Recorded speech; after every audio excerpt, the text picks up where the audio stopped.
반갑습니다. 주식장터 송표로입니다. 오늘 7월 21일이네요.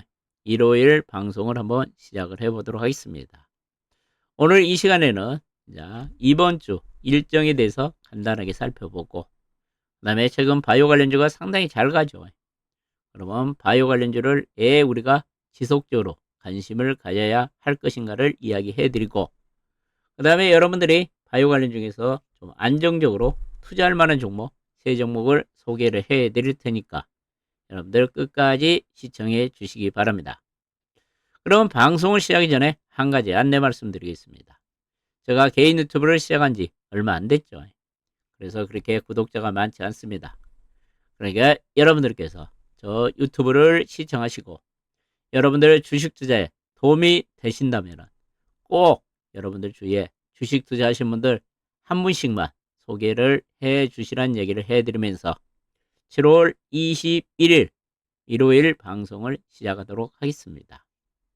그러면 이제 이번 주 일정에 대해서 간단하게 한번 살펴보도록 할게요.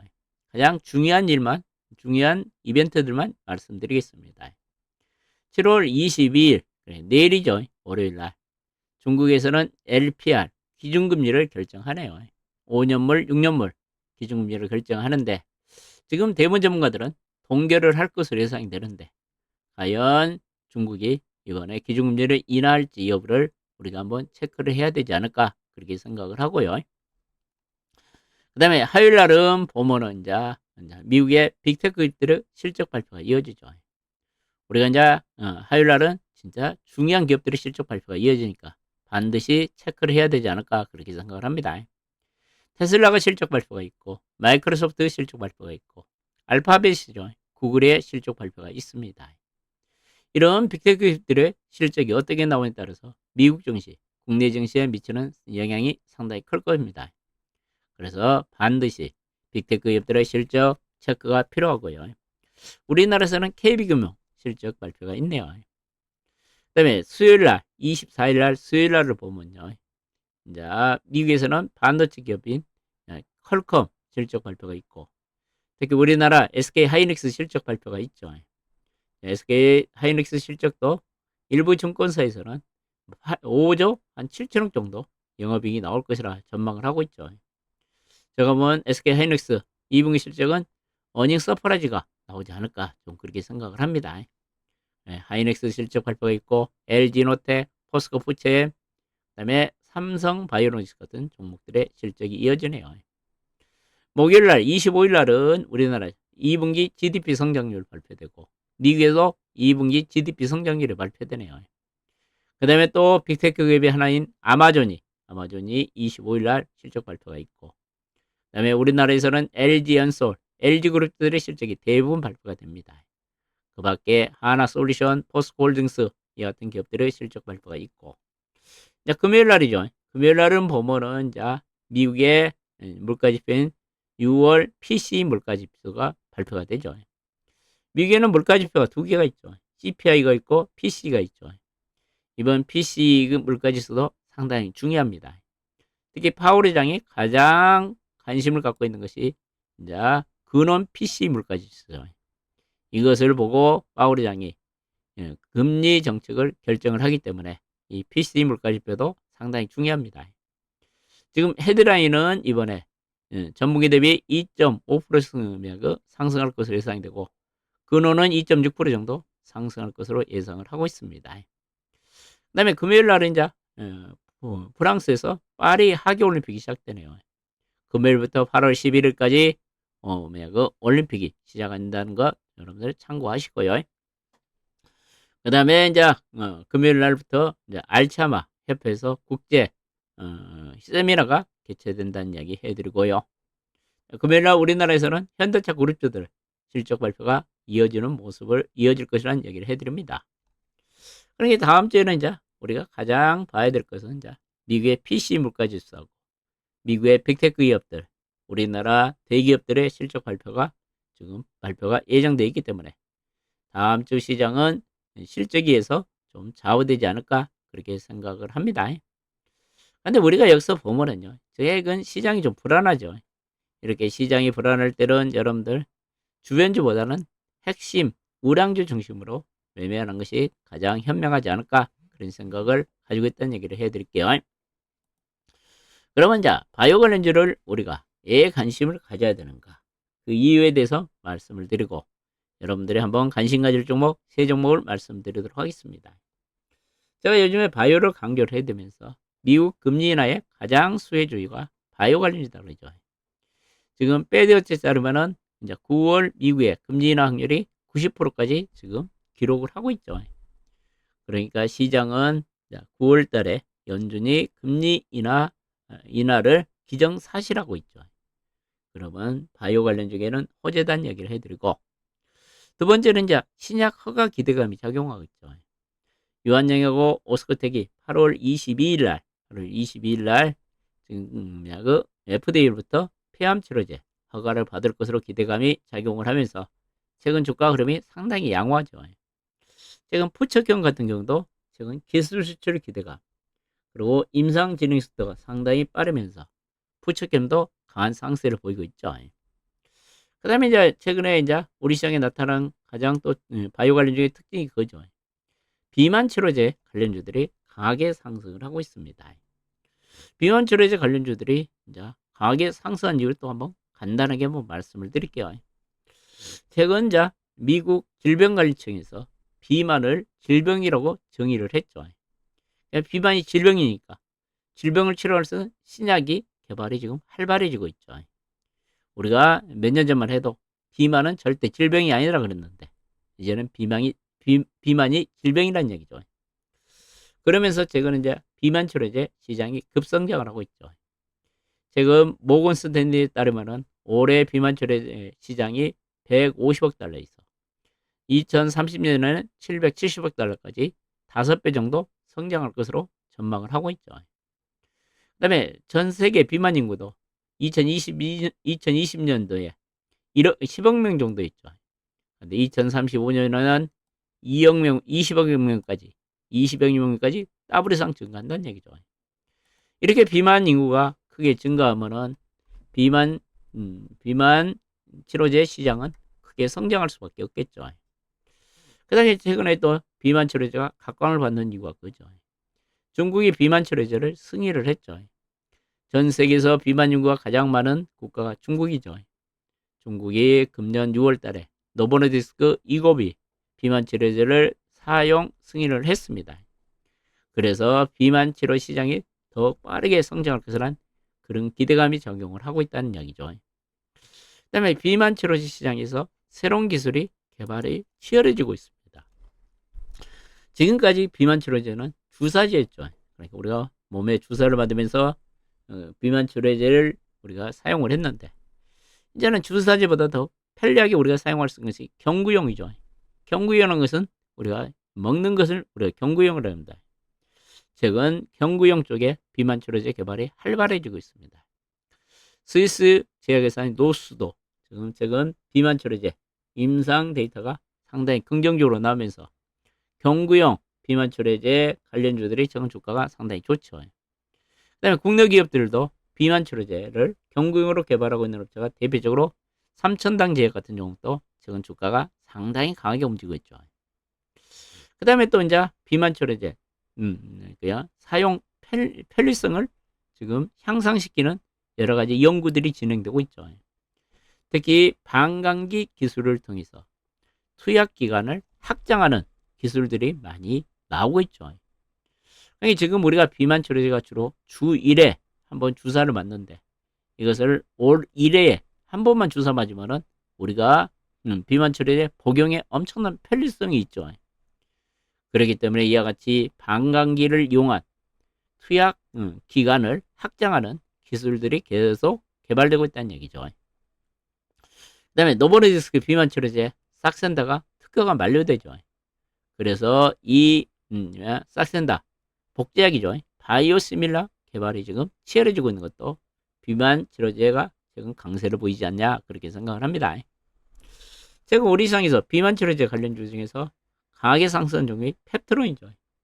펩토론이 가장 대표적으로 지금 주가가 강하게 상승하면서 사상 최고치를 경신하고 있죠. 그 다음에 DXVX라는 종목도 최근에 경구용 비만 치료제를 개발한다 그래가지고 이틀연속 급등세를 보이고 있죠. 그 다음에 인벤티진앱도 상당히 흐름이 좋죠. 이것도 지금 방광 기술을 이용하는 그 투약 시간을 늘리는 그런 기술력을 개발하고 있기 때문에 나이센스하고 기대감이 있죠. 인벤티진앱도 강한 상승을 보이고 있고, 그 다음에 D&D 파마텍은 경구용 먹는 비만 치료제를 지금 개발을 하고 있죠. 그 밖에 대봉 LNS도 강세를 보이고, 올릭스 같은 경우는 최근에 나이센스아웃 반환에 따라서 주가가 급락을 했죠. 근데 최근 급등세를 보이고 있죠. 올릭스가 급등한 이유는 최근 비만 치료제 나이센스아웃 기대감 때문에 강하게 상승을 합니다. 그럼 이 6개 종목 중에서 여러분들 나는 비만 치료제를 꼭 한번 사고 싶다 그러면 D&D 파마텍이 좀 좋지 않을까 그렇게 생각을 합니다. 다른 종목들은 상당히 많이 올라 있죠. D&D 파마텍은 주가가 상대적으로 못 올랐기 때문에 한번 이 종목을 한번 관심 가져도 될 것 같고, 뭐 다른 종목은 변동폭이 상당히 크겠죠. 다른 종목들은 주가가 많이 올라 있기 때문에 이런 종목들은, 나머지 종목들은 좀 트레이딩 관점에서 접근하는 게 좋아 보인다는 얘기를 해드릴게요. 그 다음에 이제 미국의 생물보안법도 계속 추진하고 있는 것도 제가 보기에는 바이오 관련주 계속 상승세를 보이지 않을까 그렇게 생각을 합니다. 이렇게 미국의 생물보안법 추진도 바이오 관련주 호재로 작용하고 있다는 얘기를 해드립니다. 그러면 이제 비만 치료제 중에서 여러분들이 한번 관심 가질 종목은 제가 D&D 파마텍이라는 얘기를 해드렸고, 그 밖에 바이오 관련 중에서 여러분들이 한번 관심을 가지고 좀 투자해볼 만한 종목 3종목을 한번 소개를 해드릴게요.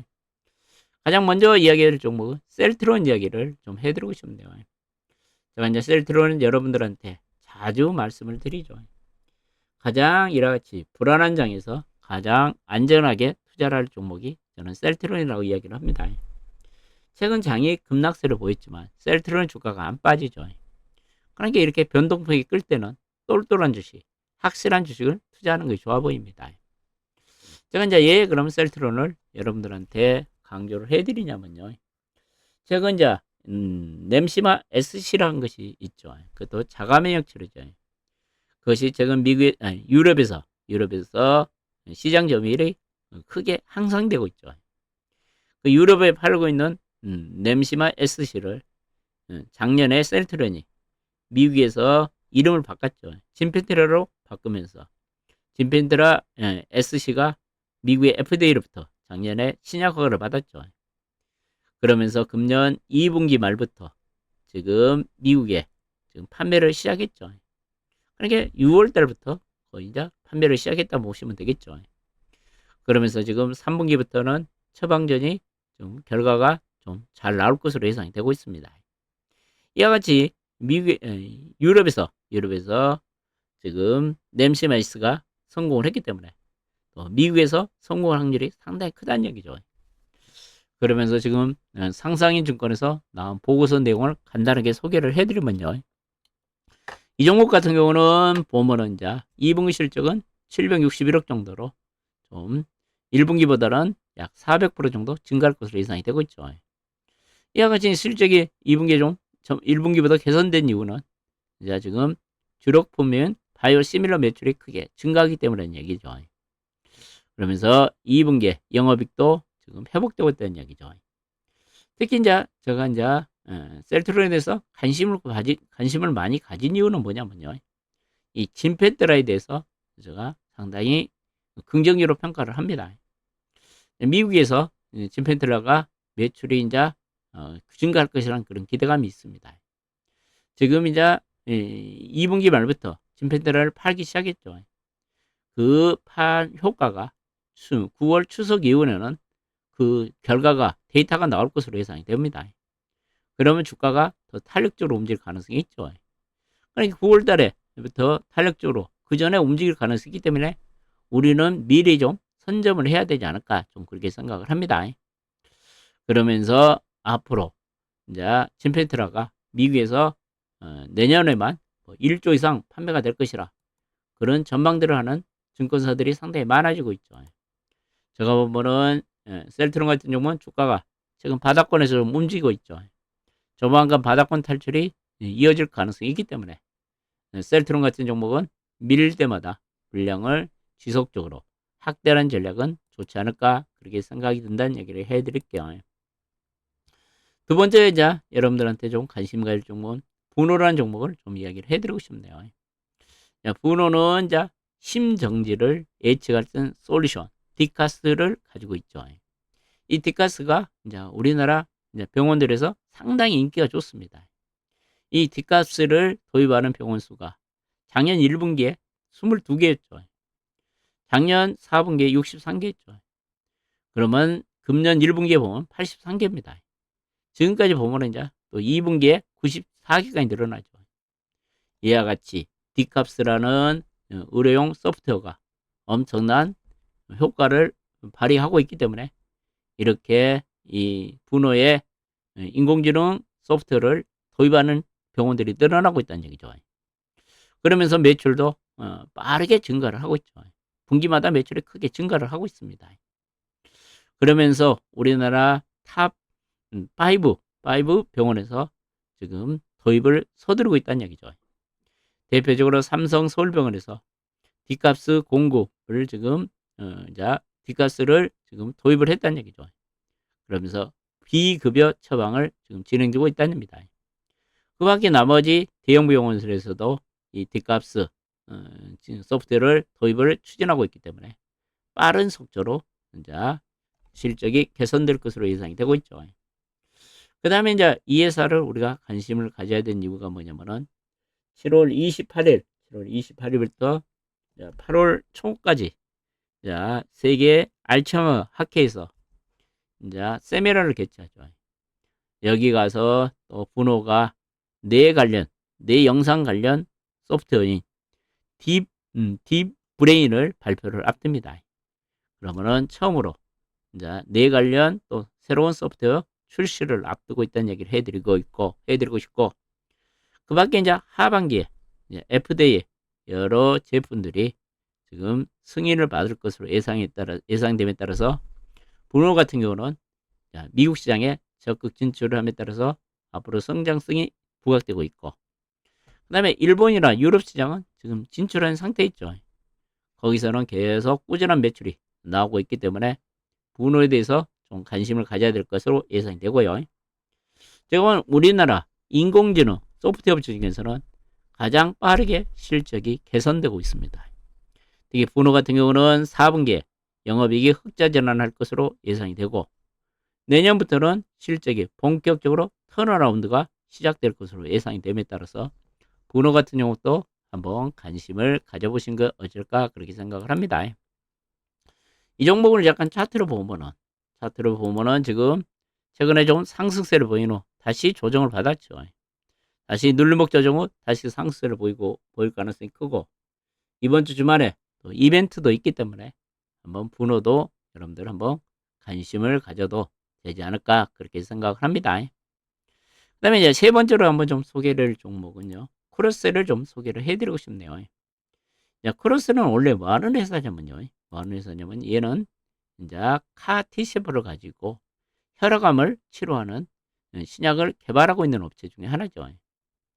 자, 우리가 혈압암을 치료제가 우리나라에 지금 노바티스 킴리아라는 회사가 있죠. 이 킴리아가 그 의료보험이 적용되지 않으면 한 번 치료받는데 4억 정도 들어갑니다. 최근 이제 의료보험이 등재가 되면서 한 800만 원 정도 들어간 것으로 치료비가 지금 소요되는 것으로 알고 있습니다. 그런데 이 킴리아하고 이제 그 임상 데이터를 비교했을 때 더 좋은 데이터를 가졌다는 얘기죠. 그렇기 때문에 이제 이 같은 우리나라에서 처방되고 있는 킴리아보다 더 좋은 데이터를 가지고 있기 때문에 이 회사 같은 경우는 지금 식약청에 신속 심사 지정 신청서를 제출했습니다. 그러면 3분기죠. 지금이 3분기죠. 3분기 중에 이제 지정이 되면은 이제 임상 3상을 면제받고, 그다음에 품목허가, 신약 허가를 신청할 것으로 예상이 되고 있습니다. 이애들이 개발하는 그 카티쇼 치료제 이름이 안센발입니다. 안센발이 임상 2상에서 이 같은 캠리아나 에스카타 같은 그 치료제에 비해서 여러 가지 임상 데이터가 훨씬 우수했기 때문에 우리나라 식약청에서 신속 심사 지정을 해줄 것으로 예상이 되고 있고, 그 다음에 내년 7월쯤은 신약이 출시될 것으로 좀 예상이 되고 있습니다. 그런데 크로셀 같은 것은 임상 리스크는 없죠. 지금 임상을 해가지고 최종 데이터를 받았기 때문에요. 그 다음에 이제 크로셀 같은 경우는 이 카티 세포 치료제를 뇌암 쪽에, 뇌암 치료제로 지금 개발을 하고 있다는 얘기입니다. 7월 1일 날 약간 이제 임상 데이터가 상당히 잘 나왔다.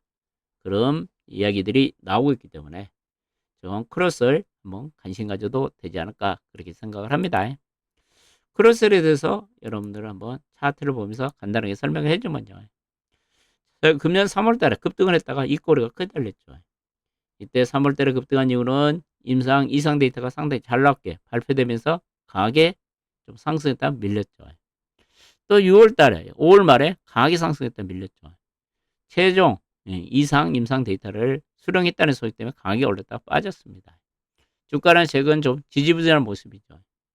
근데 3분기에 신속 심사 지정이 되고, 그 다음에 이제 품목 허가, 신약 허가를 신청한다는 소식이 전해지면 주가는 한번 움직이지 않을까 그렇게 생각하니까 크로셀 같은 경우 한번 관심 가져본 것이 어쩔까 그렇게 생각이 듭니다. 여러분들 오늘도 끝까지 시청해 주셔서 대단히 고맙고, 다음 주에도 꼭 성공 투자 하시라는 얘기를 해드리면서 오늘 방송을 마치도록 하겠습니다. 고맙습니다.